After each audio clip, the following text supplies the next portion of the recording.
अब जस्तो छु खस्रो मस्रो छु, रुखो बोल्छु, झुटो बोल्दिनँ। मेरो स्वभाव त्यही हो। म एक्लै पनि कुदेर आएको मान्छे हो।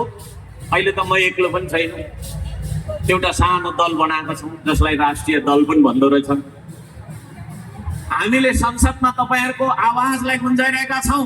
आदरणीय दाजुभाइ दिदीबहिनीहरू, हामी यो व्यवस्थाको विकल्प छैन। यही व्यवस्थामा हामीले चाहिँ के अरे विकास गर्नुपर्छ, सुशासनको प्रत्याभूति गर्नुपर्छ भन्ने पक्षको मान्छे। हामी गणतन्त्रलाई स्वीकारेर अगाडि आएको मान्छे। तर प्रधानमन्त्रीज्यूको यसो आनी बानी हेर्दाखेरि उहाँको आफ्नै नीति तथा कार्यक्रम यो देशको प्रमुख राष्ट्रपतिज्यूले, सम्माननीय राष्ट्रपतिज्यूले वाचन गरिरहँदा उहाँकै सामुन्नेमा पिठ्यौँ फर्काएर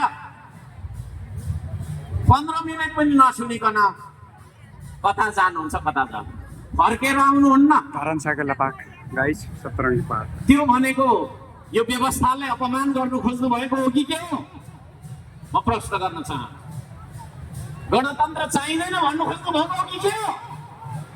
म प्रश्न गर्न चाहन्छु। कतै उहाँ राजावादीमा हुनुहुन्न? म प्रश्न गर्न चाहन्छु। यदि राजावादी हुनुहुन्छ र राजतन्त्रको पक्षमा हुनुहुन्छ भने हाम्रो राजा हाम्रो आफ्नै छ। हामी यलम्बरको सन्तान, हामी पनि एउटा राजा खडा गर्नेछौँ।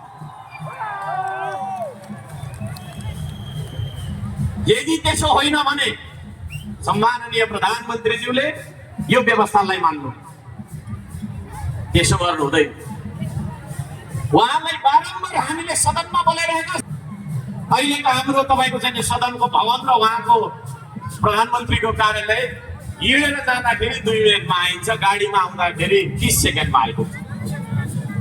लाइभमा हामी के भन्दैछौँ हेरिरहनुहुन्छ हाँस्दै हाँस्दै। तर सदनमा आएर उहाँले आफ्नो नीति तथा कार्यक्रम पेश गर्नुहुन्न।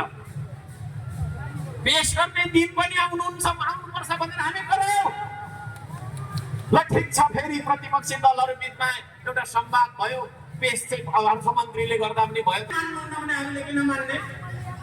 यदि त्यसरी कसैले यो विधि नमान्ने हो भने भोलि राज्य रहला। त्यसो भएको कारणले गर्दाखेरि हुन त उहाँ केही पनि सुन्नुहुन्न। हुन त कानको समस्या छ या मुखको समस्या छ त्यो मलाई थाहा छैन।